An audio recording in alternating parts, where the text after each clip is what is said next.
Okay, मैंने recording start कर दी है। सबसे पहले मैं आप लोगों को अपना इंट्रोडक्शन करवा देती हूँ। मेरा नाम है फजल नसीर। मैं डॉक्टर हूँ।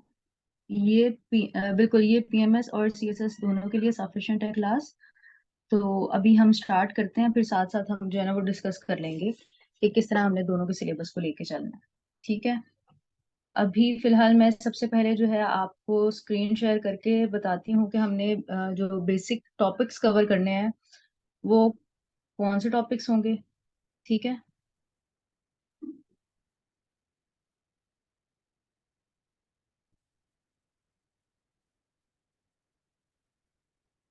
ओके, मेरी स्क्रीन शो हो गई है सबको। Yes ma'am. अच्छा, सबसे पहले मैं आप लोगों को ये बता दूं कि पॉलिटिकल साइंस क्यों चूज करनी चाहिए। आप लोगों के से सबके दिमागों में ये बात होगी, बहुत सारे ऐसे लोग होंगे जो अभी तक इस बारे में कंफ्यूज होंगे कि हमें पॉलिटिकल साइंस चूज करनी भी चाहिए या नहीं, और कुछ लोग ऐसे होंगे जो ऑलरेडी अप्लाई कर चुके हैं सीएसएस स्पेशल के लिए। ठीक है। तो पॉलिटिकल साइंस का जो है ना हमें एज क्या मिलता है कि ये एक कॉन्सेप्ट बेस्ड सब्जेक्ट है हमारा। इसमें हमारी जो पर्सनल ओपिनियन है ना उसका मार्जिन थोड़ा कम होता है। तो इसमें आपको ये एज मिल जाता है कि एग्जामिनर कभी भी आपने क्योंकि अपना पॉइंट ऑफ व्यू नहीं देना। आपने पॉइंट ऑफ व्यू नहीं देना तो एग्जामिनर को मौका ही नहीं मिलेगा कि वो आपको जो है ना वो रीबट कर सके या आपका पॉइंट ऑफ व्यू उसको पसंद ना आए। तो हमारा जो है ना वो मार्क्स का और सेफ सिक्योरिटी का मार्जिन जो है ना वो बढ़ जाता है अगर हम पॉलिटिकल साइंस चूज करते हैं। कॉन्ट्ररी टू दिस, इस ग्रुप में जो है वो आईआर है, और आईआर जो है वो वैसे तो वो भी थ्योरेटिकल कॉन्सेप्ट वाला सब्जेक्ट है, लेकिन उसका 50% जो है ना वो ओपिनियन बेस्ड होता है। तो उसमें जो है ना वो थोड़ी सी ये चीज आ जाती है कि जब आप एक तो आपको अप टू डेट रहना है, और आप जब सारे सब्जेक्ट्स कर रहे होते हैं तो अप टू डेट रहना थोड़ा सा मुश्किल हो जाता है। न्यूज अप टू डेट नहीं रह सकती। दूसरा, आप अपनी ओपिनियन दें और वो एग्जामिनर को पसंद नहीं आएगी तो आपके मार्क्स जो है वो डेफिनेटली कट करेगा। हो सकता है कि वो बहुत ज्यादा कट ना करे अगर वो आपकी ओपिनियन के अगेंस्ट है, लेकिन फिर भी वो कटिंग तो करेगा। ठीक है। तो हम इस मैं पर्सनली अगर अपनी बात करूं तो मैंने इस वजह से जो है पॉलिटिकल साइंस चूज की थी। नेक्स्ट चलते हैं कि हमने टॉपिक्स कवर क्या करने हैं। तो सबसे पहले आ जाती है इसकी वेस्टर्न फिलोसफी। अब यहाँ पर आप स्क्रीन पे देख रहे होंगे कि मैंने बहुत सारे फिलोसफर्स के नाम लिखे हुए हैं। जबकि आप पॉलिटिकल साइंस का कोई भी सेशन ज्वाइन करते हैं या पॉलिटिकल साइंस जब पढ़ने बैठते हैं तो आप लोग मोस्ट ऑफ द स्टूडेंट्स का यही तरीका होता है कि वो देख लेते हैं कि पास पेपर में जो कुछ आ रहा है वो करते रहें। लेकिन आप लोगों ने देखा होगा कि 2023 के पेपर में क्या हुआ था कि एक तो जीन पॉल सार्त्रे और दूसरा डेकार्ट, ये दो जो है ना वो फिलोसफर्स आ गए थे, और स्टूडेंट्स बाहर निकल के ये सोच रहे थे कि पता नहीं हम पास भी होंगे या नहीं। तो ये इशू जो है वो इस वजह से आया था क्योंकि हम लोग सिर्फ एक स्पेसिफिक सी स्टडी करके जाते हैं। हम लोग सोचते हैं कि बस ठीक है, पास पेपर में तो यही था तो अब यही आना है। लेकिन हमने जो है ना वो इस तरह नहीं करना। हम लोग कोशिश करेंगे कि हम अपना 90% सिलेबस जो है वो कवर करें। अब हमारा तरीका कुछ इस तरह से रहेगा कि हम एक दिन क्लास हुआ करेगी और एक दिन हम ब्रेक रखेंगे। उस ब्रेक में आपने टॉपिक्स प्रिपेयर करने हैं और नेक्स्ट डे जो है वो जो भी आपकी क्वेश्चनिंग होगी या जो भी कंफ्यूजन होगी वो क्लियर कर दी जाएंगी। अब यहाँ पर मैं आपको बताऊं कि मैंने वेस्टर्न फिलोसफी के ऑलमोस्ट सारे के सारे जो फिलोसफर्स थे वो अपने ये सेशन में इंक्लूड किए हैं। जिसमें हमारे पास आ जाते हैं Plato, Aristotle, Machiavelli, Hobbes, Locke. Okay, Hobbes दो बार लिखा गया लेकिन ये लॉक लिखना था मैंने। Hobbes, Locke, Rousseau, Montesquieu, Kant, Mill, Bentham, Hegel, Marx, Mao, Lenin, Karl Popper, John Rawls Sartre, Descartes, Fukuyama, Derrida and Foucault. और जो मेरे पास ये स्टूडेंट ये सवाल कर रही थी कि हमारा इससे पीएमएस कवर होगा या नहीं, तो पीएमएस में ये सारे ऑलमोस्ट फिलोसफर्स जो हैं वो इसमें कवर हो रहे हैं। जैसे पीएमएस में ये माओ लेनिन वगैरह है ना, तो ये इसमें से कवर हो जाएंगे। और जस्ट इन केस आपने पीएमएस करना है तो आपको ये सारे पढ़ने की जरूरत नहीं है। पीएमएस का सिलेबस वेस्टर्न फिलोसफी का थोड़ा कम है इससे। नेक्स्ट हमारे पास आ जाती है मुस्लिम फिलोसफी।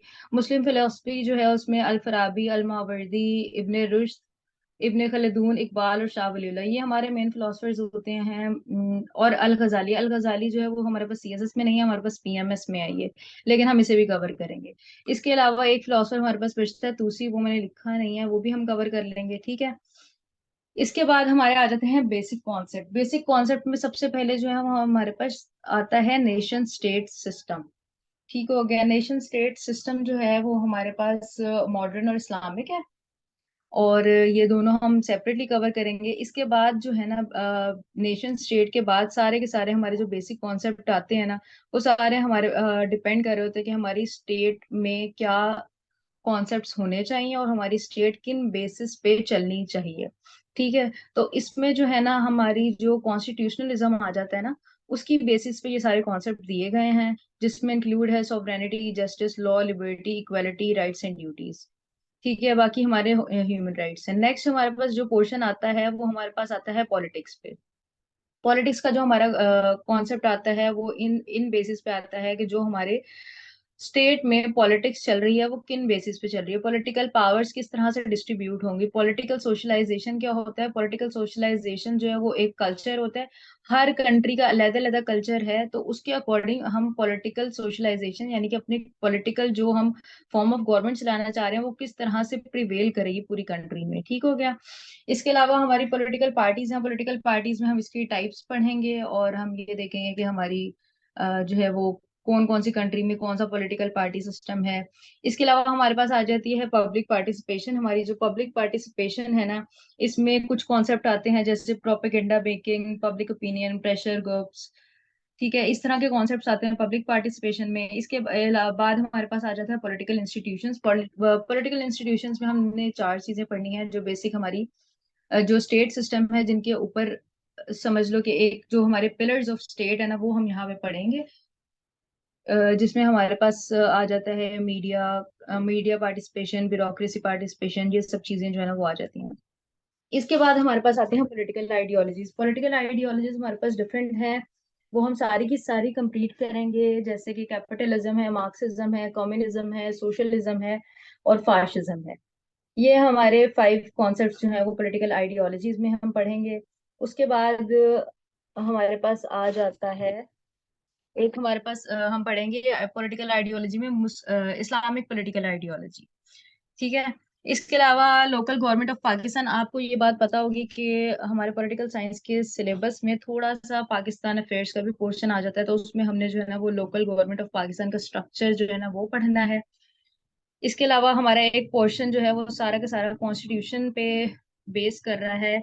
उसमें जो है ना डेवलप कंट्रीज 4 हमारे पास इंक्लूडेड हैं, यूएसए, यूके, फ्रांस और जर्मनी। इसमें भी स्टूडेंट्स इस तरह करते हैं कि मेन मेन पढ़ लिए जो बार बार रिपीट हो रहे हैं, जैसे यूके, यूएस बहुत ज्यादा रिपीट हो रहा है तो ये पढ़ के चले गए, जर्मनी, फ्रांस को जो है वो इग्नोर कर दिया। तो हम इस तरह बिल्कुल भी नहीं करेंगे, हम इसको कंप्लीट करेंगे। उसके बाद हमारे पास आ जाता है, रिकॉर्डिंग ऑन है? ठीक ठीक। अच्छा, उसके बाद हमारे पास आ जाते हैं डेवलपिंग कंट्रीज के। डेवलपिंग कंट्रीज में भी Turkey, India, China, Malaysia, Iran, ये हमारे पास 5 कॉन्स्टिट्यूशंस हैं। ये हमारे पीएमएस भी कवर हो रहा है, सीएसएस भी कवर हो रहा है। इसमें भी स्टूडेंट्स इसी तरह करते हैं। मोस्टली स्टूडेंट्स जो है ना वो इंडिया और चाइना करके चले जाते हैं, टर्की भी कुछ लोग कर लेते हैं, उसमें कमालिज्म कर लेते हैं बस, और फिर छोड़ के बाकी चले जाते हैं पेपर देने। तो आप लोगों को इस बात का अंदाजा होना चाहिए कि आजकल बहुत सारी जो है ना वो एफपीएससी हमारे साथ स्कैम कर रही है। वो हम एक्सपेक्ट कुछ कर रहे होते हैं और आगे जाके कुछ और क्वेश्चन आ जाता है।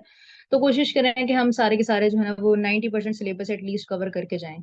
तो 10% तो ऑप्शन पे छोड़ा जा सकता है, लेकिन 30% या 40% हम ऑप्शन पे नहीं छोड़ सकते। अच्छा, उसके बाद हमारे पास आ जाती है हम पाकिस्तान हिस्ट्री का जो पोर्शन है ना, हम इसमें बहुत ज्यादा कवर नहीं करेंगे। हम एक ब्रीफली पाकिस्तान हिस्ट्री को देख लेंगे, जो कि हम एक लेक्चर में जो है ना वो एक ओवरव्यू दे देंगे, क्योंकि पाकिस्तान अफेयर्स सबने पढ़ा है, वो हमारा कंपलसरी सब्जेक्ट है, तो इसमें हमें बहुत ज्यादा फोकस करने की जरूरत नहीं है। लेकिन एक चीज हम जो है ना उस पे फोकस करेंगे, वो है कॉन्स्टिट्यूशनल डेवलपमेंट ऑफ पाकिस्तान, जिसमें 1956 का कॉन्स्टिट्यूशन आ जाता है, 62 का, 73 का, और एक 18th अमेंडमेंट हमारी इंपॉर्टेंट है, तो वो हम लोग जो है ना सेशन में कवर करेंगे। ठीक हो गया। यहाँ तक किसी का क्वेश्चन है तो बताएं, अदरवाइज हम अपने टॉपिक की तरफ चलते हैं।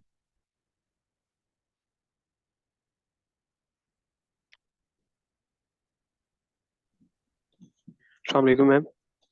जी। मैम मेरा क्वेश्चन ये है कि अभी आपने बताया कि एक दिन आपने क्लास रखनी है, नेक्स्ट डे उसकी मतलब जो भी पढ़ाया गया होगा क्लास में उसकी रीडिंग होगी। बट जी आप जी। अब रीडिंग कहाँ से करनी है, वो नोट्स आप मतलब प्रोवाइड करेंगे या कोई बुक्स रिकमेंड करेंगे आप, कि जिससे हम अपना मटेरियल लाइक आपसे जो सुना है उसके बाद उस मटेरियल को इन डिटेल स्टडी करें? तो या नोट्स से स्टडी करेंगे या जस्ट हम कोई बुक्स उसके लिए कोई और कंसल्ट करेंगे? अच्छा, अब इसमें जो है ना वो मैं आपको दो बातें कह सकती हूँ कि पहली बात तो ये कि मैं आपको अपने जो है ना वो नोट्स प्रोवाइड करूंगी। मैं जिस तरह से आपको ये भी मेरी वर्ड फाइल शो हो रही है, इसी तरह आपको वर्ड फाइल्स में जो है वो मिल जाया करेंगे। जी सही है। अच्छा, सेकेंडली हमारे पास ये चीज आ जाती है कि सीएसएस स्पेशल वाले जो स्टूडेंट्स हैं उनको मैं बिल्कुल रिकमेंड नहीं करूंगी कि वो कोई बुक रीडिंग करें, लेकिन जो CSS 24 वाले हैं उनके पास अभी थोड़ा टाइम है कि वो बुक से टॉपिक्स को गो थ्रू कर सकते हैं। तो मैं बुक सजेस्ट कर दूंगी, जो टॉपिक गो थ्रू करना चाहे वो कर सकता है, जो नहीं करना चाहे वो भी कोई इशू नहीं है, क्योंकि मेरे पास मेरे जो स्लाइड्स होंगी वो ऑलमोस्ट सारा जो टॉपिक है वो अच्छे तरीके से कवर कर रही होंगी। मैंने ऑलरेडी 2-3 बुक्स पढ़ के और स्लाइड्स बनाई हैं, तो उसके लिए मेरा ख्याल से जरूरत नहीं है। लेकिन जो पढ़ना चाहेगा मैं उसको बुक जरूर रिकमेंड कर दूंगी, ठीक है। Okay okay. चलें, अब मैं आपको बताती हूँ कि हम जो है आज एरिस्टोटल पढ़ेंगे। ये सिर्फ एरिस्टोटल का एक ही टॉपिक मैंने रखा है, उसकी रीजन ये थी कि आप लोगों को थोड़ा सा आइडिया हो जाए कि हम किस तरह से जो है वो टॉपिक्स को लेके चलेंगे। अच्छा, सबसे पहले तो मैं आपको ये बता दूं कि जब हम वेस्टर्न फिलोसफी पढ़ेंगे तो उसमें आपने परेशान नहीं होना, क्योंकि हम कुछ एक्स्ट्रा चीजें भी पढ़ेंगे। उसमें सिर्फ हमारी पॉलिटिकल फिलोसफी नहीं होगी, उसमें हमारे थोड़े बहुत कॉन्सेप्ट जो है ना वो एरिस्टोटल से रिलेटेड ही होंगे, लेकिन थोड़े से पॉलिटिकल फिलोसफी से हट के होंगे। उसकी रीजन ये है कि हमें हमेशा से ये फोकस रखना है कि हमारा पेपर दूसरों से डिफरेंट होना चाहिए, हमारा पेपर यूनिक होना चाहिए। जब किसी एग्जामिनर के हाथ में हमारा पेपर जाए, वो क्वेश्चन पढ़े, तो उसको लगे कि इसने जो है ना वो बहुत अच्छी रीडिंग की हुई है, इसने बहुत अच्छे तरीके से तैयारी की हुई है, इसने कोई रेडीमेड मटेरियल लेके नहीं पढ़ा। ठीक है। तो उसके लिए हमें थोड़ी सी जो है ना वो एक्स्ट्रा मेहनत करनी पड़ेगी, और उस मेहनत से आप लोगों ने घबराना नहीं है। ठीक है। अच्छा, मैं सबसे पहले आपको ये बता दूं कि एरिस्टोटल की मैंने यहाँ पे बेसिक इंफॉर्मेशन नहीं लिखी, लेकिन मैं आपको बता दूं कि उसकी बर्थ ईयर जो है वो 384 BC है, डेथ ईयर 322 BC है। इन चीजों को जो है ना वो मैंने यहाँ पर ना लिखने का मकसद ये है कि ये चीजें क्वेश्चन में मेंशन करने की जरूरत नहीं होती, ये MCQ बेस्ड होती हैं, या ब्लैंक्स वगैरह अगर आ जाए तो उसकी बेसिस पे जो है ना हमें हमने पढ़नी होती है। इन चीजों को जो है वो अपने क्वेश्चंस में मेंशन करना जरूरी नहीं होता। क्वेश्चन में हम सिर्फ वो चीज मेंशन करेंगे जो पूछी गई है, एक्स्ट्रा बातें हम नहीं करेंगे। लेकिन फिर भी क्योंकि आप लोग ये ना सोचो कि मुझे पता नहीं है, तो मैं इसलिए सिर्फ आपको बता रही हूँ उसका बर्थ ईयर और डेथ ईयर।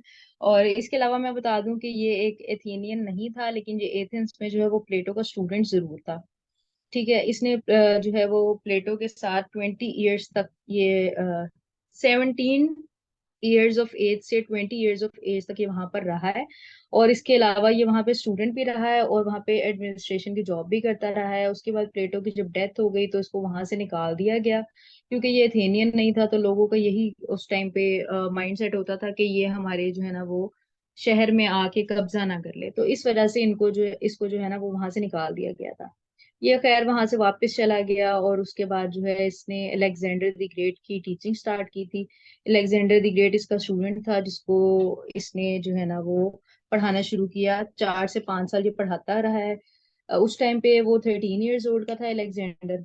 और 4-5 साल बाद पढ़ने के बाद क्या होता है कि अलेक्जेंडर ने जो है ना वो एनेक्सेशन स्टार्ट कर दी थी। आप लोगों को ये पता होगा, अलेक्जेंडर फिलोसफर नहीं है, तो वो अलेक्जेंडर किंग था।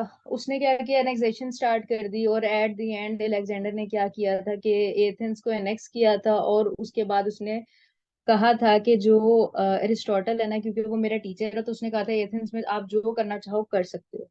ठीक है। लेकिन जो हमारे पास एरिस्टोटल था उसने इनकार कर दिया था। उसने कहा मुझे ऐसा कुछ भी नहीं चाहिए, मैं अपनी एकेडमी बनाऊंगा, मुझे किसी से कोई बदला नहीं लेना। क्योंकि वो एक अच्छा इंसान था, इसलिए उसने ये इनकार कर दिया। और उसने अपनी एकेडमी जो ओपन की थी वो थी लाइसियम। ठीक है। और ये इवनिंग में बिल्कुल फ्री ऑफ कॉस्ट थी, और हर किसी के लिए ओपन क्लास होती थी। मॉर्निंग में जो है यहाँ पर रेगुलर क्लासेस होती थी। तो ये इसका हमने थोड़ा सा लाइफ स्पैन डिस्कस कर लिया। अब हम इसकी जो है ना वो मेन चीजों पे आ जाते हैं जो कि हमें क्वेश्चन के लिए रिक्वायर्ड है। ठीक है।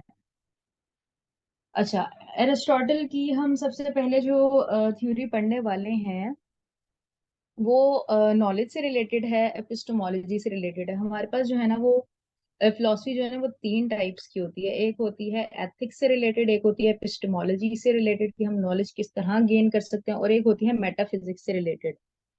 मेटाफिजिक्स से रिलेटेड से मुराद ये है कि रियलिटी क्या है। अब इन सब बातों को आप भूल जाएं, आपका इनसे कोई लेना देना नहीं है। लेकिन मैं आपको ये बताऊं कि जो थ्योरी ऑफ फोर कोज है वो बेसिकली एपिस्टेमोलॉजी से रिलेटेड है, और हम इसको क्यों पढ़ रहे हैं ये भी मैं आपको बता देती हूँ, आगे चल के आपको समझ में आएगी। बेसिकली एरिस्टोटल की एक थ्योरी थी, थ्योरी ऑफ फोर कोजेस। तो वो एरिस्टोटल ये कहता है कि अगर हम किसी भी चीज को स्टडी करना चाहते हैं तो हमें सबसे पहले उसकी कॉजेज ढूंढनी है। और जब तक हम उसकी कॉजेज नहीं ढूंढेंगे ना, हम उस चीज को डिफाइन नहीं कर सकते, हम उस चीज को अंडरस्टैंड नहीं कर सकते। अच्छा, जिस स्टूडेंट ने अभी ज्वाइन किया है मैं उससे बता दूं कि हम पॉलिटिकल साइंस पढ़ रहे हैं, और अभी तक हमने जो है वो सिर्फ सिलेबस डिस्कस किया है, और अब हम इसका टॉपिक पढ़ रहे हैं एरिस्टोटल। ठीक है। अच्छा, अब हम आ जाते हैं थ्योरी ऑफ फोर कोजेस पे। थ्योरी ऑफ फोर कोजेस जो थी वो कहता है कि इस हर चीज के जो है ना वो फोर कोजेस होते हैं। तो सबसे पहले हम जब किसी चीज को स्टडी करने लगेंगे हम उसका मटेरियल कॉज फाइंड आउट करेंगे। अब हमारे पास मटेरियल कॉज क्या होता है, ये सिंपल उसके नाम से शो हो रहा है कि ये जो भी कोई चीज है जिसको हम पढ़ना चाह रहे हैं वो किस मटेरियल से बनी है। फॉर एग्जाम्पल कि हम अगर किसी चेयर के बारे में पढ़ रहे हैं, तो हम जब चेयर के बारे में पढ़ेंगे तो उसका सबसे पहले मटेरियल कॉज क्या होगा, उसका मटेरियल कॉज हम देखेंगे वो वुडन होगी। हमें पता चल जाएगा अच्छा ये वुड से बनाई गई है। सेकेंडली हम उसका देखेंगे फॉर्मल कॉज। फॉर्मल कॉज क्या होता है, किसी भी चीज की आइडेंटिटी। अब हम अगर हम देखें तो वुड से तो बहुत सारी चीजें बनती हैं, लेकिन हम उसको देख के ही अंदाजा लगाएंगे ना ये चीज किस काम की है। जैसे एक टेबल होगी वो तो एक प्लेन सरफेस होगा, और जो एक चेयर होगी वो एक प्रॉपर शेप होगी जिसके साइड पे हैंड रेस्ट होंगे। तो हमें आइडेंटिटी देख कर उसको साफ पता चल जाएगा कि ये क्या चीज है। इसके बाद हम इसका देखते हैं एफिशिएंट कॉज। एफिशिएंट कॉज में क्या चीज आती है कि इसको किसने बनाया है। एफिशिएंट कॉज में आ जाएगा कारपेंटर हमारा। और फाइनल कॉज क्या होता है कि किस पर्पस के लिए बनाई गई है। तो सिंपल है कि टेबल जो है वो उसके डिफरेंट यूजेस हैं, और चेयर जो है वो सिटिंग के लिए यूज होती है। ठीक हो गया। तो अब ये कहता है, अब ये फोर कॉजेस थ्योरी पढ़ने का मकसद क्या था। इसने जब स्टेट का कॉन्सेप्ट दिया ना, तो इसने सबसे पहले थ्योरी ऑफ फोर कॉज जो है ना वो ह्यूमन पे अप्लाई की। ठीक है। तो अब हम इसको ह्यूमन पे जब अप्लाई करते हैं तो देखते हैं कि इस ह्यूमंस का मटेरियल कॉज क्या होता है। तो ह्यूमन का मटेरियल कॉज क्या है कि इंसानों को किन चीजों से बनाया गया है। डिफरेंट सेल्स हैं, टिश्यूज हैं, ब्लड्स हैं, सॉरी ब्लड है, बोन्स हैं, ऑर्गन्स हैं। ठीक हो गया। इसके बाद हमारा इसका फॉर्मल कॉज की आइडेंटिटी डिफरेंट होती हैं ह्यूमंस की, जैसे मेल फीमेल्स एलजीबीटीक्यू। ठीक है। इसके बाद हु क्रिएटेड एफिशिएंट कॉज जो आ जाता है वो है गॉड, और यहाँ पर अगर हम लोग एज मुस्लिम अल्लाह भी लिख सकते हैं। ठीक है, वैसे प्रेफर करेंगे गॉड ही लिखें। ठीक है। इसके बाद हमारा आ जाता है फाइनल कॉज। तो अब यहाँ पर बात हो रही है कि इंसानों को किस पर्पस के लिए बनाया गया है। तो यहाँ पर वो एक स्पेसिफिक टर्म यूज करता है जिसको वो कहता है टेलोस। TELOS। इसको टेलोस ही कहना है, और टेलोस सिर्फ इसकी टर्म थी। अच्छा, बेसिकली टेलोस थी क्या, टर्म का क्या मतलब है। टेलोस का मतलब है हैप्पीनेस। पहले इसने एक वर्ड दिया और फिर आगे इसने इसकी जो है ना वो एक्सप्लेनेशन भी की हुई है कि टेलोस बेसिकली है क्या, वो अभी हम पढ़ते हैं। तो ये कहता है कि इंसान को खुश रहने के लिए पैदा किया गया है। ठीक है। इसके आगे आ जाती है इसकी थ्योरी ऑफ डेफिनेशन। तो थ्योरी ऑफ डेफिनेशन यहाँ पर मैंने ब्रैकेट में लिखा हुआ है सोक्रेटिक मेथड। अब सोक्रेटिक मेथड क्या था, बेसिकली ये कहता है कि हर चीज को डिफाइन करने के लिए या किसी भी आइडिया का कॉन्सेप्ट अंडरस्टैंड करने के लिए हमें सोक्रेटिक मेथड यूज करना चाहिए। ठीक है। क्योंकि ये प्लेटो का स्टूडेंट था तो प्लेटो भी सोक्रेटिक मेथड यूज करता था, इसलिए ये भी वही यूज करता है। अब ये डेफिनेशन पे स्पेसिफिकली यूज करता है, और वो कौन सा थ्योरी बेसिकली है क्या, इसका तरीका कुछ इस तरह से होता था कि जब कोई क्वेश्चन, जब कोई चीज ये डिफाइन करेगा ना, तो सबसे पहले वही सवाल जिसका आंसर ये ढूंढना चाहता है ये सवाल करेगा लोगों से। ठीक है। उस उन्हीं सवालों के जब इसको जवाब मिलेंगे तो ये उनको निगेट करेगा, उनके जवाबों में से लूप होल फाइंड आउट करेगा, और उनके जवाबों को निगेट करके और एंड पे अपनी डेफिनेशन देगा। यही प्लेटो का तरीका था और यही सोक्रेटिस का तरीका था। और इसी की बेस पे एरिस्टोटल ने डिसाइड किया कि ये डिफाइन जब भी किसी चीज को करेगा सोक्रेटिक मेथड यूज करेगा। ठीक है। तो यहाँ पर इसने क्या डिफाइन किया है, व्हाट इज हैप्पीनेस या टेलोस, ठीक है। तो हमारे पास एक थिंकर कहता है हैप्पीनेस इज प्लेयर। जब किसी एक थिंकर ने कहा हैप्पीनेस इज प्लेयर, तो इसने उसमें से जो है ना वो लूप होल फाइंड आउट किया। लूप होल फाइंड आउट करके इसने कहा कि अगर एक what if you live prayerfully but no food, यानी कि आप प्लेयरफुली रह रहे हैं लेकिन आपके पास खाना नहीं है, तो क्या आप खुश रह सकते हैं? तो ऑफ कोर्स नॉट, ठीक है। फिर एक सेकंड थिंकर ने इसका जो है वो रिप्लाई किया, उसने कहा है हैप्पीनेस इज ऑनर। तो यहाँ पर वो कहता है कि ठीक है, what if you live with honour but no family, इस ऐसी इज्जत का तो कोई फायदा नहीं जब आपके पास फैमिली नहीं है, आप तन्हा रह रहे हैं। ठीक हो गया। फिर थर्ड हमारे पास डेफिनेशन आ जाती है हैप्पीनेस इज मनी। तो वो कहता है कि what if you have money but no health, यानी कि कोई भी इस तरह की अगर आपके पास बीमारी है जो आपके पैसे से भी ठीक नहीं हो सकती, तो आप खुश तो नहीं रह सकते ऑब्वियसली। तो ये सारी डेफिनेशंस को निगेट कर दिया उसने। उसके बाद इसने अपनी डेफिनेशन दी और जिसमें इसने कहा हैप्पीनेस इज वर्च्यू। ठीक है। अब यहाँ पर क्वेश्चन अराइज ये होता है कि वर्च्यू क्या है। तो जब किसी ने पूछा वर्च्यू क्या है, तो साथ ही अरिस्टोटल ने जवाब दे दिया, virtue is highest rational activity of the soul. अब यहाँ पर समझने की चीज ये है कि rational activity of the soul क्या है। Rational activity of the soul ये है कि हम कोई भी क्वेश्चन को सॉल्व करेंगे, हम किसी भी कॉन्सेप्ट को अंडरस्टैंड करना चाहेंगे, या हम किसी अपनी लाइफ प्रैक्टिकल लाइफ में किसी चीज का सॉल्यूशन ढूंढ रहे हैं या कोई काम करना चाह रहे हैं, उसका तरीका जब भी हम ढूंढने लगेंगे, तो हम rational activity of the soul करेंगे। अब rational activity of the soul ये है कि हम रीजनिंग के साथ हर चीज का सॉल्यूशन निकालें, रीजंस के साथ, not emotionally.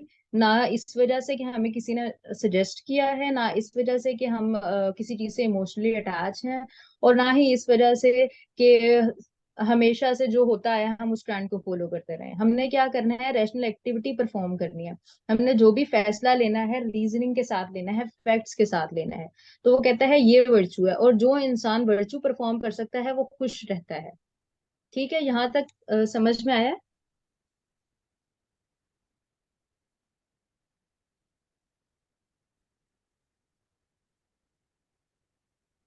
M I Audible?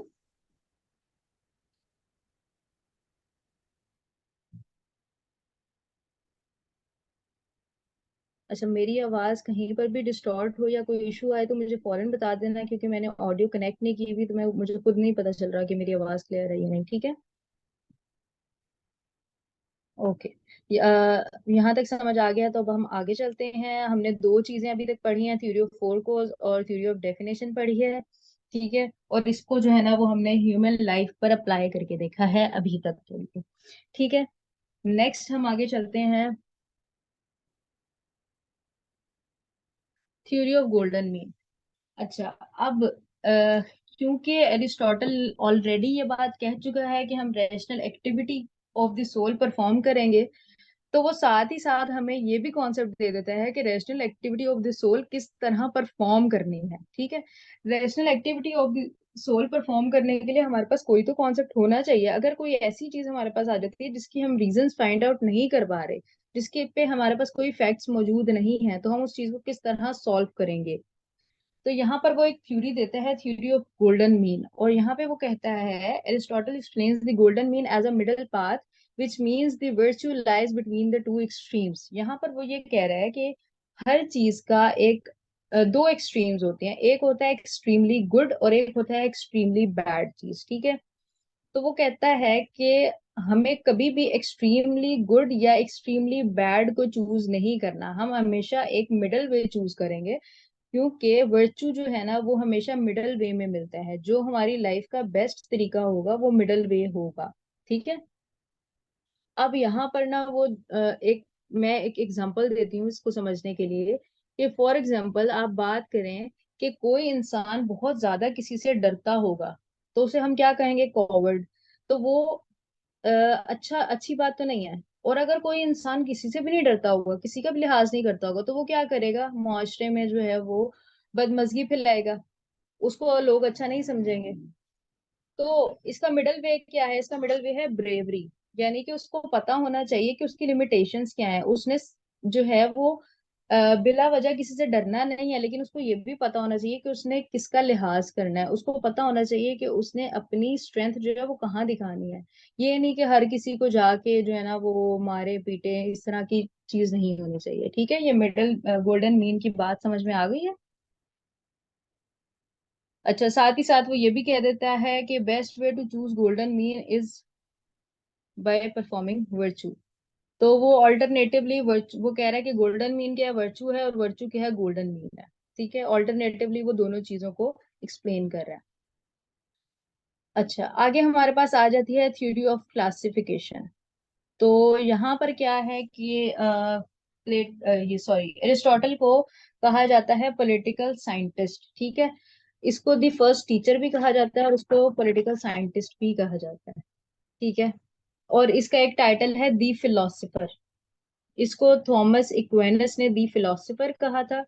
इसको अरब फिलोसफर्स जो है वो दी फर्स्ट टीचर कहते हैं, और इसको फिलोसफी में पॉलिटिकल साइंटिस्ट कहा जाता है।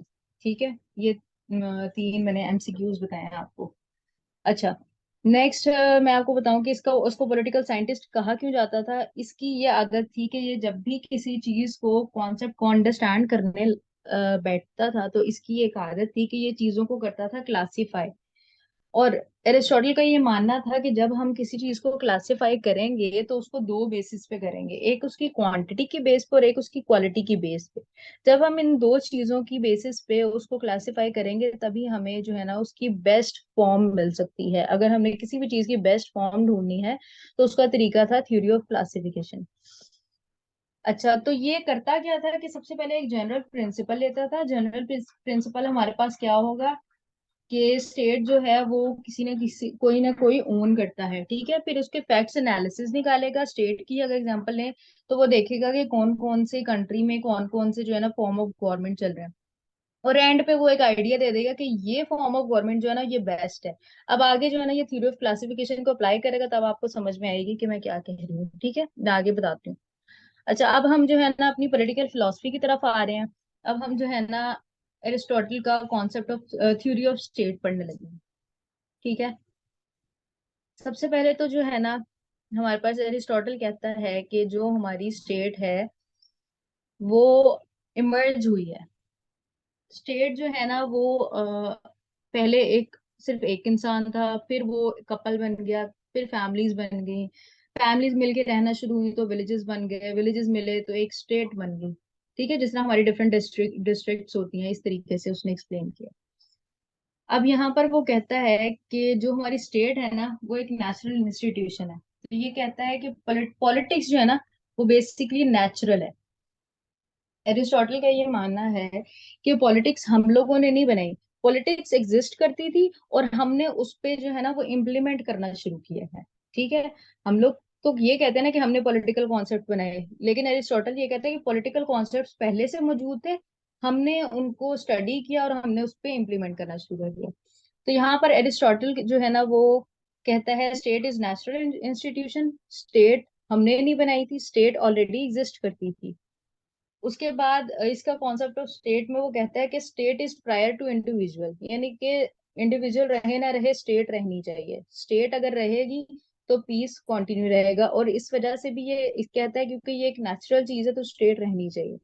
इसके अलावा अरिस्टोटल ने एक फ्लावर सीड एनालॉजी प्रपोज की थी, जिसमें वो ये कहता है कि इंसान जो है ना वो कभी भी स्टेट के बगैर ग्लूम नहीं कर सकता। जैसे कि फ्लावर एक सीड के बगैर ग्लूम नहीं कर सकता, इसी तरह इंसान जो है वो स्टेट के बगैर परफेक्ट इंसान नहीं बन सकता। फिर वो कहता है कि man is by nature a social animal. इस वजह से जो है ना उसको स्टेट के अंडर रहना बहुत जरूरी है, क्योंकि अगर वो स्टेट के अंडर नहीं रहेगा तो वो एक एनिमल बन जाएगा। ठीक है, अच्छा, इसके बाद वो देता है concept of citizenship. Concept of citizenship में वो ये बता रहा है हमें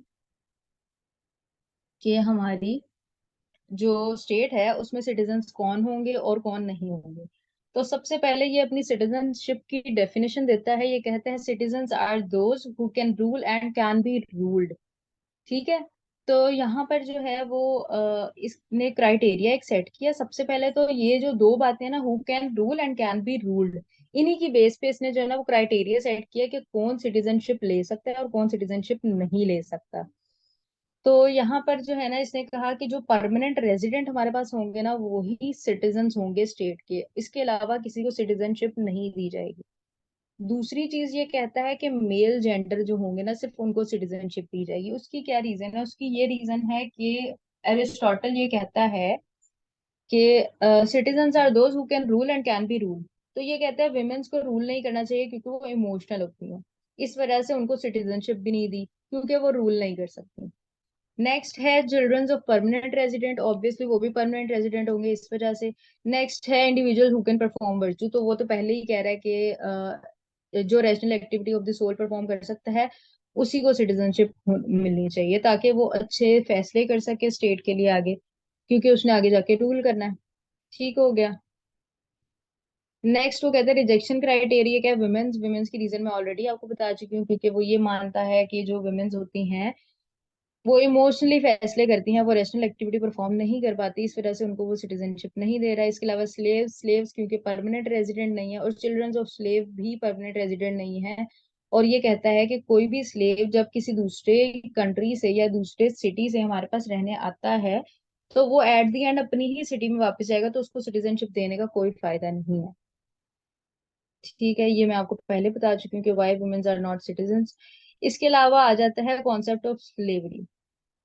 अब यहाँ पर एक चीज है कि एरिस्टोटल जो है ना, वो कॉन्सेप्ट ऑफ स्लेवरी में कहता है कि स्लेवरी जो है ना, वो हमारे पास नेचुरल इंस्टीट्यूशन है, वो जस्टिफाइड है। और वो किस तरह जस्टिफाइड है?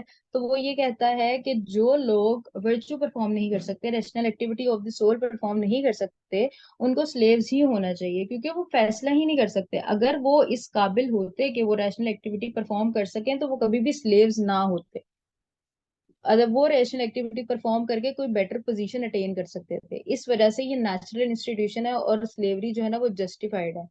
लेकिन यहाँ पर वो एक बैड स्लेवरी की भी एग्जांपल देता है। वो कहता है स्लेवरी अगर मैं जस्टिफाइड कह रहा हूँ तो इसका मतलब ये नहीं कि स्लेवरी लाजमी हो।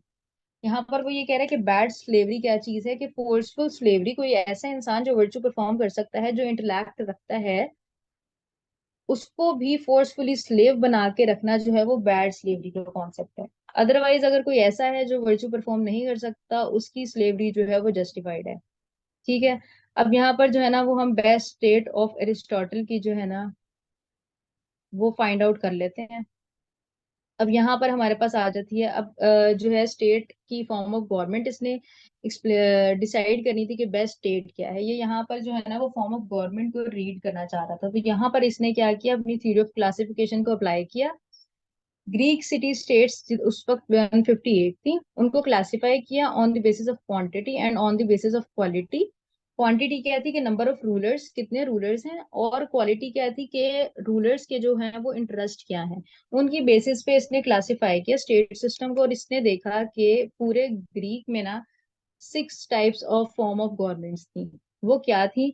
मोनार्की, वन रूलर था तो कम्युनिटी इंटरेस्ट के लिए था तो मोनार्की। वन रूलर था सेल्फ इंटरेस्ट के लिए था तो टायरेनी। फ्यू रूलर्स थे कम्युनिटी इंटरेस्ट के लिए थे तो एरिस्टोक्रेसी। सेल्फ इंटरेस्ट के लिए थे तो ओलिगार्की। मैनी रूलर्स थे तो कम्युनिटी इंटरेस्ट के लिए थी पॉलिटी या मॉडरेट डेमोक्रेसी कहते हैं, और सेल्फ इंटरेस्ट के लिए थे तो उसको एक्सट्रीम डेमोक्रेसी कहते हैं। इसने जो है ना, वो ये देखा कि ये 6 types of form of government उस टाइम पे ग्रीस में चल रहे थे। अब इसने फॉर्म ऑफ गवर्नमेंट को अंडरस्टैंड तो कर लिया थ्रू थ्योरी ऑफ क्लासिफिकेशन, लेकिन अब इसने यहाँ पे से बेस्ट चीज फाइंड आउट करनी थी। तो बेस्ट चीज फाइंड आउट करने के लिए अरिस्टोटल कहता है कि हम theory of golden mean apply करेंगे। तो जब ये थ्योरी ऑफ गोल्डन कहाँ गया, ओहो, वो शायद मैंने नीचे, अच्छा, थ्योरी ऑफ गोल्डन मीन पढ़ने से पहले मैं आपको ये बताऊं कि एरिस्टोटल जो है ना, वो ये कहता है कि कोई भी हमारे पास जो फॉर्म ऑफ गवर्नमेंट है ना, वो परमानेंट नहीं रहती, जबकि हमारी जो फॉर्म ऑफ गवर्नमेंट्स है ना, वो एक ऑल द टाइम एक पॉलिटिकल चेंज की स्टेट में रहती हैं।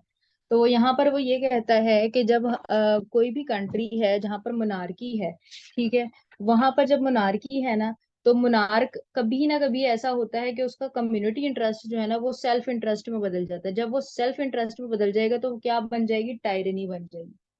ठीक है, फिर वो कहता है कि जब उसका सेल्फ इंटरेस्ट बीच में आ गया, टायरनी बन गई, तो लोगों को ये बात समझ में आ गई कि ये तो हमारे लिए कोई काम ही नहीं कर रहा। तो लोग क्या करेंगे, रिवॉल्ट करेंगे। जो हमारी जो स्टेट के एलिट्स होंगे ना, वो रिवॉल्ट करेंगे। एलिट्स तो थोड़े होते हैं ना, 20-30%।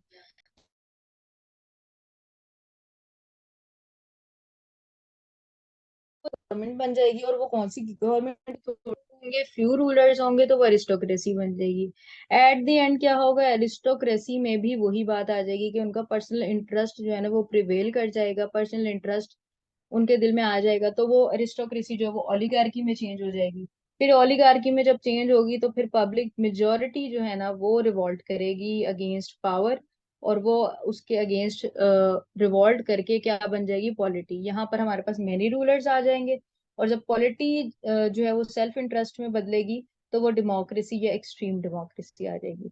तो फिर वो कहता है कि जब एक्सट्रीम डेमोक्रेसी आ जाती है ना, तो अनारकी हो जाती है मुल्क में। जब अनारकी हो जाती है तो एट द एंड एक कोई बहुत पावरफुल इंसान आता है जो कि कंट्रोल करता है, और फिर मनारकी आ जाती है। यहाँ पर हम एग्जांपल्स अगर अपने ही मुल्कों की भी ले लें तो हमें समझ में आ जाएगी कि जब बहुत अनार्किक सिचुएशन हो जाती है तो क्या होता है, at the end martial law लगता है, तो मनारकी होती है वो। ठीक हो गया। यहाँ पर वो कहता है कि कोई भी फॉर्म ऑफ गवर्नमेंट हमेशा नहीं रहती, चेंज होती रहती है। लेकिन अब हमने फाइंड आउट क्या करना है, ऐसी फॉर्म ऑफ गवर्नमेंट जो कि एटलीस्ट मैक्सिमम टाइम के लिए रहे। तो यहाँ पर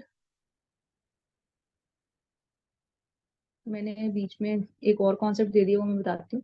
अच्छा, यहाँ पर ना वो ये कहता है कि जो हमारी गोल्डन मीन की हम एप्लीकेशन देंगे ना, तो उसने ये देखा कि जो प्रैक्टिसेबल स्टेट्स थी ना ग्रीक में उस time, most of the places में या तो ओलिगार्की थी या एक्सट्रीम डेमोक्रेसी थी। इसकी रीजन क्या थी, क्योंकि एक जब मोनार्क होता है हमारे पास तो वो लोग रहने नहीं देते ज्यादा टाइम के लिए। लेकिन उसने ये देखा था कि ओलिगार्की और एक्सट्रीम डेमोक्रेसी जो है वो दोनों ही लॉन्ग टर्म के लिए रहती हैं।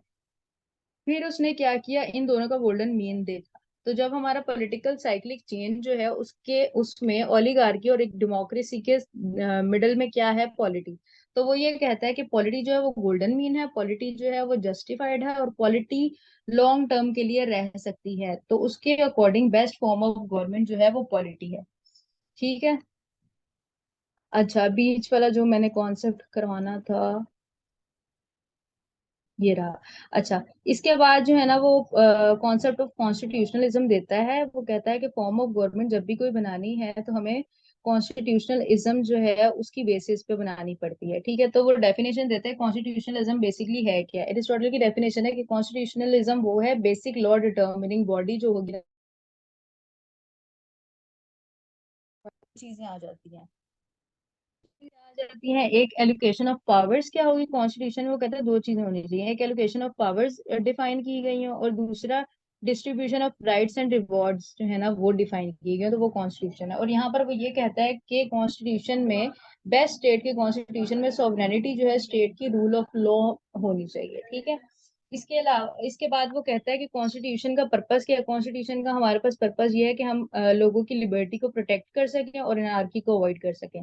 अब कॉन्स्टिट्यूशनलिज्म में भी जो है ना वो दो टाइप्स के आ जाते हैं, एक कॉमन इंटरेस्ट के लिए बनाया जाता है, एक पर्सनल इंटरेस्ट के लिए बनाया जाता है। तो इसमें वो यही कहता है कि कॉमन इंटरेस्ट और पर्सनल इंटरेस्ट वाली जो फॉर्म ऑफ गवर्नमेंट्स आ जाएंगी, कॉमन इंटरेस्ट वाली जो है वो मोनार्की, एरिस्टोक्रेसी और पॉलिटी। पर्सनल इंटरेस्ट वाले कॉन्स्टिट्यूशन जो होंगे वो होंगे टायरनी, ओलिगार्की और एक्सट्रीम डेमोक्रेसी। इसके अलावा एक इसने प्रिंसिपल ऑफ मॉडरेशन दिया था। इसने कहा कि कॉन्सेप्ट हमारे पास जो कॉन्स्टिट्यूशन होता है ना उसमें ये लिखा जो बेस्ट कॉन्स्टिट्यूशन होगा ना उसमें power must rest to middle class. Power जो है ना वो मिडिल क्लास को सबसे ज्यादा ओब्लाइज किया जाए तो हमारे पास बेस्ट कॉन्स्टिट्यूशन होगा। ठीक है। अच्छा, इसके अलावा हमारी बस ये लास्ट रह गई है, लास्ट हमारी थ्योरी ऑफ जस्टिस है। ठीक है। अब यहाँ पर ये थ्योरी ऑफ जस्टिस देता है और ये कहता है कि जस्टिस जो है ना वो दो टाइप्स का होता है, एक होता है यूनिवर्सल और एक होता है पर्टिकुलर। जो हमारे पास यूनिवर्सल है वो कौन सा जस्टिस है, सिंपल, जो पूरी दुनिया में चल रहा होगा।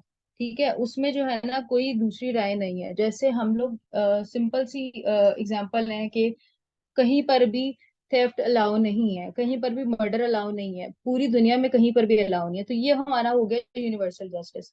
अब एक होगा पर्टिकुलर जस्टिस। पर्टिकुलर जस्टिस जो है ना वो स्पेसिफिक जुर्म के लिए जो है ना वो जस्टिस को कहा जा रहा है। तो यहाँ पर जो है ना वो दो किस्म के होंगे, एक डिस्ट्रीब्यूटिव और एक करेक्टिव। यूनिवर्सल तो मैंने आपको बता दिया, according to customs and moral values accepted universally. अब पर्टिकुलर क्या है, वो कहता है जो पर्टिकुलर में डिस्ट्रीब्यूटिव है ना, to distribute things in just way. यानी कि वो कहता है स्टेट का ये काम है कि वेल्थ, पावर और प्रॉपर्टी जो है ना वो इक्वली सब में डिवाइड करें। अब इक्वल से मुराद क्या है, वो कहता है equal should get equal share and unequal should get unequal share. इस बात से मुराद ये है कि जो जिस काबिल होगा उसको उतना दिया जाएगा, जो जितनी एफर्ट्स करेगा उसको उतना दिया जाएगा, जिसके पास जितनी ज्यादा स्किल्स होंगी उसको उतना दिया जाएगा, और अगर किसी के पास स्किल्स एफर्ट्स उसकी कम है तो उसको उतना ही कम दिया जाएगा। ठीक है, तो कहते हैं डिस्ट्रीब्यूशन जो है ना वो सिर्फ स्किल्स और स्ट्रेंथ्स के अकॉर्डिंग होनी चाहिए, एफर्ट्स के अकॉर्डिंग होनी चाहिए। इसके बाद वो कहता है करेक्टिव जस्टिस क्या है। करेक्टिव जस्टिस वो है to correct something. To correct something में ये आ जाता है कि अगर किसी ने फॉर एग्जाम्पल किसी ने इलीगली किसी की प्रॉपर्टी पे कब्जा कर लिया है, तो यहाँ पर वो कहता है कि स्टेट का ये काम बनता है कि वो करेक्ट करे इस चीज को। करेक्ट किस तरह करेगी, अब जो हमारे पास विक्टिम होगा ना, उसकी जो चीज ली गई है ना, जैसे उसकी प्रॉपर्टी ली गई है, एक तो उसको वो वापस दी जाएगी, उसके अलावा जो उसको पेन हुआ है ना उसका कंपनसेशन भी दिया जाएगा। और जो अक्यूज है ना वो दो काम करेगा कि जो उसने प्रॉपर्टी इलीगली ली थी वो वापस करेगा, दूसरा वो पेनल्टी भी देगा, जो penalty as compensation to victim मिलेगी। तो ये इसका कॉन्सेप्ट ऑफ जस्टिस था। इसके बाद इसका कॉन्सेप्ट ऑफ एजुकेशन आ जाता है। तो इसके कॉन्सेप्ट ऑफ एजुकेशन में ऑलरेडी आपको बता चुकी हूँ, इसकी एक एकेडमी जो थी वो लाइसियम थी, वो सबके लिए ऑल सिटीजन के लिए अवेलेबल थी। और फिर ये कहते हैं एजुकेशन जो है ना वो पब्लिक नहीं होनी चाहिए, स्टेट ओन्ड नहीं होनी चाहिए। ठीक है, तो एजुकेशन जो है ना वो प्राइवेट भी हो सकती है, पब्लिक भी हो सकती है। इसके अलावा वो कहता है कि जिस तरह प्लेटो ने एक एजुकेशन सिस्टम इंट्रोड्यूस करवाया था जहाँ पे मेंटल ट्रेनिंग भी होती थी, फिजिकल ट्रेनिंग भी, तो वो कहता है यहाँ पर जो है ना वो इस तरह नहीं होना चाहिए, सेपरेट होना चाहिए, फिजिकल ट्रेनिंग कहीं और मेंटल ट्रेनिंग कहीं और। इसके बाद वो कहते हैं एजुकेशन ऑल इंक्लूसिव होनी चाहिए। इस बात का मतलब ये है कि ये प्लेटो को बेसिकली निगेट कर रहा था। प्लेटो ने तो एक सेंसरशिप ऑफ एजुकेशन सिस्टम करवाया था। अगर हम प्लेटो करेंगे जब, तब आपको ये बात समझ में आएगी कि उसने सेंसरशिप करवाई थी। तो यहाँ पर वो कहता है कि एजुकेशन जो है ना उसमें हर किस्म की पोर्शन होने चाहिए, वो साइंस हो, मैथ्स हो, मतलब जो भी, क्योंकि जो प्लेटो था उसने सिर्फ जो है ना वो पेट्रियोटिक म्यूजिक, पेट्रियोटिक पोएट्री, इन सब चीजों को प्रमोट किया था। यहाँ पर वो कहता है कि all types of music, all type of property, all type of science concept, हर चीज जो है ना वो ऑल इंक्लूसिव होनी चाहिए। अब यहाँ पर हम पूरी एरिस्टोटल की जो वो स्टेट पढ़ चुके हैं। यहाँ पे उसके कुछ फीचर्स लिखे हुए हैं कि एरिस्टोटल जो है वो अपनी बेस्ट स्टेट्स में कहता है कि मोरालिटी होनी चाहिए, रूल ऑफ लॉ होना चाहिए, पीस प्रमोशन होनी चाहिए। इसके अलावा वो कहता है कि स्टेट जो है ना वो नेसेसिटीज इंपोर्ट करेगी, एक्स्ट्रा चीजें इंपोर्ट नहीं करेगी, सिर्फ वो चीजें इंपोर्ट करेगी बाहर से जो उनकी बेसिक नेसेसिटीज हैं, ठीक है, जिनके बगैर गुजारा नहीं हो सकता, सिर्फ वो। इसके अलावा वो एक्सपोर्ट क्या करेगी, सरप्लसेस, जिसकी वजह से कमर्शियली बेनिफिट हो, स्टेट ज्यादा से ज्यादा जो है वो इकोनॉमी अपनी ग्रो कर सके। इसके अलावा वो कहता है कि बेस्ट स्टेट का जो साइज है ना वो बहुत ज्यादा बड़ा नहीं हो सकता, ना ही बहुत ज्यादा छोटा, और वो कहता है कि आइडियल पॉपुलेशन जो है वो 10,000 होनी चाहिए एक स्टेट में। इसके अलावा लैंड ओनरशिप का कॉन्सेप्ट है, जैसे कि प्लेटो ने लैंड ओनरशिप सबको अलाउ नहीं की थी, यहाँ पर एरिस्टोटल जो है वो अलाउ करता है कि लैंड ओनरशिप स्टेट ओन भी हो सकती है, प्राइवेटली ओन भी हो सकती है। इसके अलावा हमारे पास आ जाती है लोकेशन। तो वो कहता है कि स्टेट की लोकेशन इस तरह की होनी चाहिए जो मिलिट्री के लिए भी बेनिफिशियल हो और कमर्शियली भी बेनिफिशियल हो। कमर्शियली बेनिफिशियल का मतलब तो यही है कि कोई ऐसा एरिया हो जहाँ पे अच्छी क्रॉप्स वगैरह हो तो बिजनेस अच्छा चल सके। और मिलिट्री बेनिफिशियल से मुराद ये है कि जैसे लैंडलॉक कोई भी सिटी ना हो, जैसे हमारे पास अफगानिस्तान है वो लैंडलॉक्ड है, तो उसको चारों तरफ से जो है ना वो सिक्योरिटी अपना डिफेंस करना चाहिए, करना पड़ता है। तो यहाँ पर वो ये कहता है इस तरह की लोकेशन होनी चाहिए जो हम मिलिट्री के लिए बेनिफिशियल हो, मिलिट्री को बहुत ज्यादा एफर्ट्स ना करनी पड़े।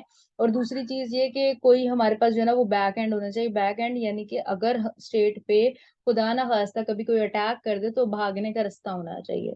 ठीक है, इसके अलावा वो कहता है ऑल इंक्लूसिव। ऑल इंक्लूसिव से मुराद ये है कि हर बंदे को इंक्लूड किया जाएगा। प्लेटो की तरह वो ये नहीं कहता कि हम सिर्फ इलीट्स को स्टेट सिस्टम में इंक्लूड करेंगे। इसके अलावा प्लेटो ने भी मैरिजेस का कॉन्सेप्ट दिया था। इसने भी मैरिजेस का कॉन्सेप्ट ये दिया था, ये कहता है कि बेस्ट मैरिज जो है ना वो है 37 ईयर्स ओल्ड मेल की 18 ईयर्स ओल्ड मेल के साथ। और ये कहता है कि लार्ज नंबर ऑफ मेंबर्स जो है ना अवॉइड करने चाहिए, एक फैमिली छोटी होनी चाहिए। ठीक हो गया। ये इसके कुछ फीचर्स थे स्टेट के। ये जो आखिर में छोटी छोटी चीजें बताएंगे ये एमसीक्यूज के लिए इंपॉर्टेंट है, इतनी ज्यादा इंपॉर्टेंट नहीं है। यहाँ पर हमारा खत्म हो गया है। ठीक है, अब आप लोग अपनी क्वेश्चनिंग कर सकते हैं। समझ आया ये नहीं?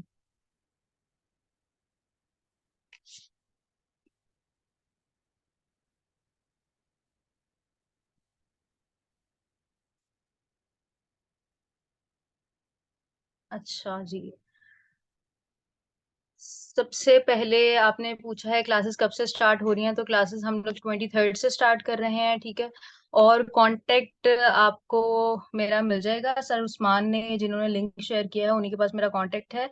इसके अलावा मैं यहाँ पर अभी, ओके। नेक्स्ट, अगर आपने ये पूछा है कि नेक्स्ट सेशन कब स्टार्ट होगा, तो नेक्स्ट सेशन का मैं कुछ कह नहीं सकती अभी। जो है वो स्टार्ट इसी वजह से करवाया जा रहा है क्योंकि CSS 24 भी है और स्पेशल CSS भी है। तो ये जब खत्म होगा, मैंने एक फिलोसफी का सेशन भी करवाना है, तो उसके बाद ही मैं डिसाइड करूंगी नेक्स्ट सेशन कब स्टार्ट होगा। तो अभी मैं कुछ कह नहीं सकती नेक्स्ट सेशन कब स्टार्ट होगा।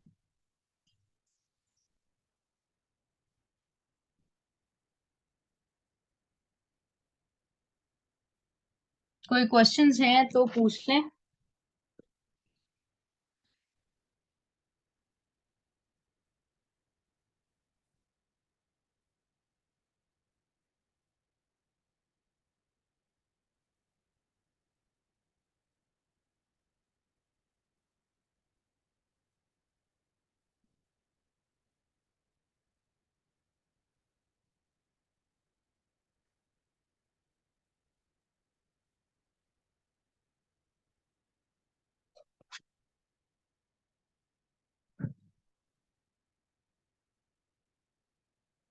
ये सारी की सारी आप जो है वो क्यूरीज नंबर दिया गया है, उस पे क्वेश्चन कर सकती हैं। अभी अगर आपने ये सवाल करना है कुछ पॉलिटिकल साइंस से रिलेटेड तो आप कर लें।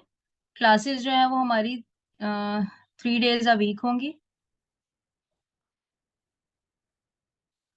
ठीक है जी। मॉडर्न रेलिवेंसी आप पूछना चाह रही हैं, तो मैं आपको ये बात बताऊं कि मॉडर्न रेलिवेंसी इसकी हमारे पास खास तौर पे एरिस्टोटल की तो बहुत ही है। अब यहाँ पर अगर आप देखें एरिस्टोटल का कॉन्सेप्ट, मैं दोबारा से स्क्रीन शेयर करती हूँ।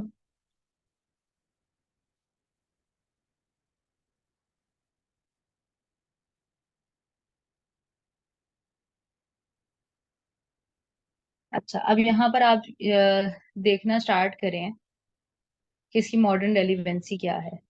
तो सबसे पहले जो है हमारी मॉडर्न रेलिवेंसी अगर देखें तो कॉन्स्टिट्यूशन सिस्टम पे आ जाती है। अभी इस टाइम पे हमारे जो है वो मोस्ट ऑफ द जगह पे क्या कौन सा चल रहा है। यहाँ पर हमारे जो है ना वो डेमोक्रेसी चल रही है, ठीक है, पॉलिटी चल रही है। तो यहाँ पर अगर मॉडर्न रेलिवेंसी देखी जाए तो सबसे पहले हमारे पास ये बात आ जाती है कि डेमोक्रेसी चल रही है। अगर मॉडर्न रेलिवेंसी मजीद हम देखते हैं तो यहाँ पर हमारे पास आ जाता है concept of education. Concept of education इसने ऑल इंक्लूसिव रखा था, तो अब हम लोग जो है वो concept of education all inclusive भी रखते हैं। यहाँ पर हमारी फिजिकल और मेंटल ट्रेनिंग जो है वो अलग अलग होती है। ठीक है। इसके बाद हमारे पास आ जाती हैं, ये देखें, अगर ये पॉलिटिकल साइक्लिक चेंज देखें, मैंने यहाँ पर आपको ऑलरेडी एग्जांपल दी थी कि हमारी डेमोक्रेसी में जब भी अनार्की आती है तो क्या होता है, मार्शल लॉ लगता है। मार्शल लॉ क्या होती है, मोनार्की। तो पॉलिटिकल साइक्लिक चेंज जो है इसका ये भी मॉडर्न रेलिवेंसी है। इसके बाद हमारा आ जाता है कॉन्स्टिट्यूशनलिज्म।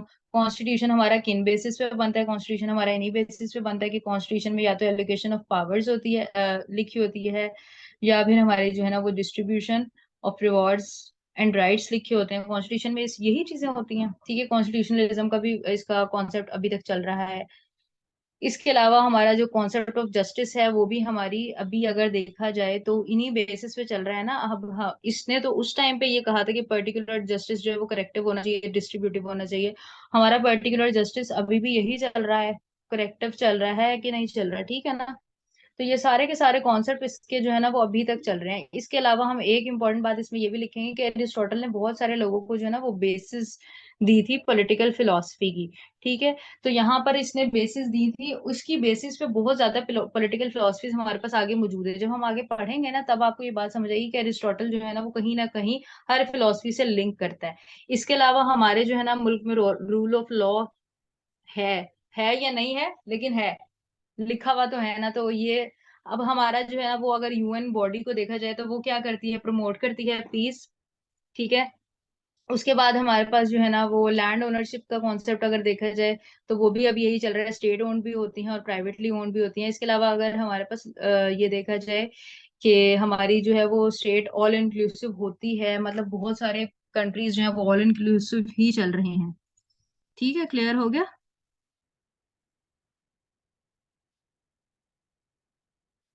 क्या क्वेश्चन किया है आपने?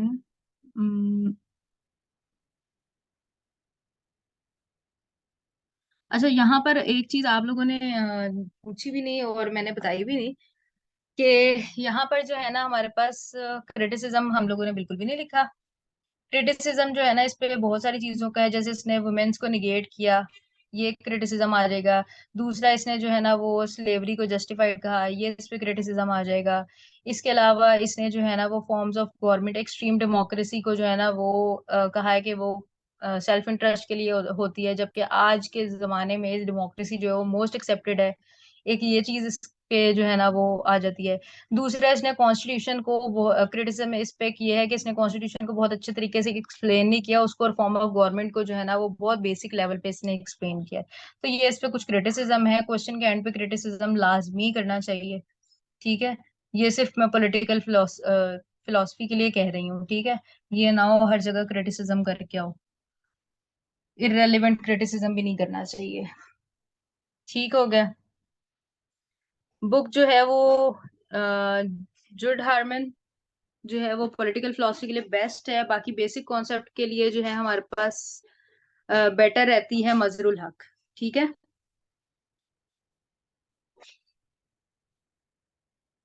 और मुझसे किसी ने पूछा हुआ है कि हम दोनों पार्ट्स के टॉपिक्स कवर करेंगे, तो बिल्कुल हम दोनों पार्ट्स के टॉपिक कवर करेंगे, और eight the end of session जो है हमारी जो थोड़े बहुत कॉन्सेप्ट रह जाएंगे ना पीएमएस के, हम वो भी कवर करेंगे इंशाल्लाह।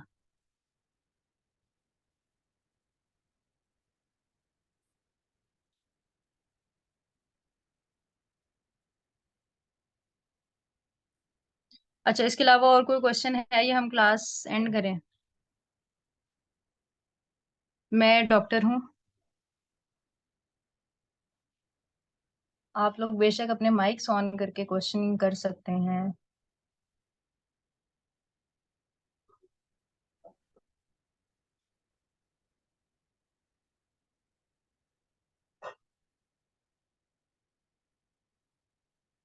अच्छा, फिर अगर कोई क्वेश्चन नहीं है तो हम एंड करें क्लास।